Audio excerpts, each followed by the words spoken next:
Dalam 2 hari berturut-turut, warga beramai-ramai menjarah rumah sejumlah anggota Dewan. Pada Sabtu 30 Agustus 2025, warga menjarah rumah Ahmad Sahroni, Eko Patrio, dan Uya Kuya. Kini rumah kediaman anggota DPR RI Nafa Indria Rubah di kawasan elit Bintaro, Pondok Aren, Kota Tangerang Selatan mengalami penjarahan pada Minggu 31 Agustus dini hari.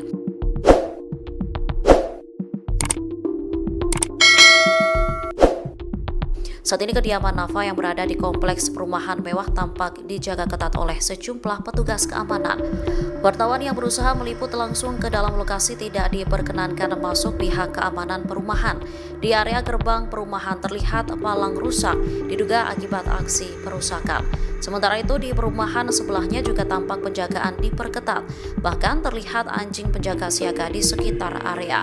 Seorang warga sekitar bernama Syarif mengatakan ia melihat massa sudah keluar dari lokasi dengan membawa sejumlah barang. Hingga saat ini belum ada pernyataan resmi dari pihak Nafa Urbah maupun aparat kepolisian terkait kondisi di dalam rumah serta detail barang-barang yang diduga dijarah. Download Tribun X sekarang, menghadirkan lokal menjadi Indonesia. Kediaman anggota DPR RI fraksi Nasdem sekaligus selebriti Nafa Indria Urbah di kawasan elit Bintaro, Pondok Aren, Tangsel mengalami penjarahan pada Minggu 31 Agustus dini hari. Insiden ini terjadi hanya berjarak 1 hari usai kediaman milik Ahmad Sahroni, Eko Patrio, dan juga Uya Kuya menjadi sasaran amukan massa pada Sabtu 30 Agustus. Menurut pantauan terkini di lokasi, kediaman Nafa yang berada di kompleks perumahan mewah sudah dijaga ketat oleh sejumlah petugas keamanan. Bahkan sejumlah wartawan dilaporkan tidak diperbolehkan masuk oleh petugas. Dari rekaman, tampak area gerbang perumahan tepatnya pada bagian palang sudah rusak. Sementara itu perumahan di sebelahnya juga turut dijaga ketat dan dikerahkan anjing penjaga. Menurut pengakuan seorang warga bernama Syarif, aksi penjarahan itu terjadi sekira pukul 4:45 waktu Indonesia Barat.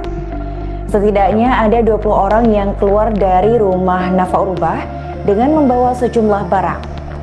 Namun hingga kini belum ada informasi resmi dari pihak Nafa Urbah maupun aparat kepolisian terkait detail barang-barang apa saja yang sudah dijarah oleh warga.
Download Tribun X sekarang, menghadirkan lokal menjadi Indonesia.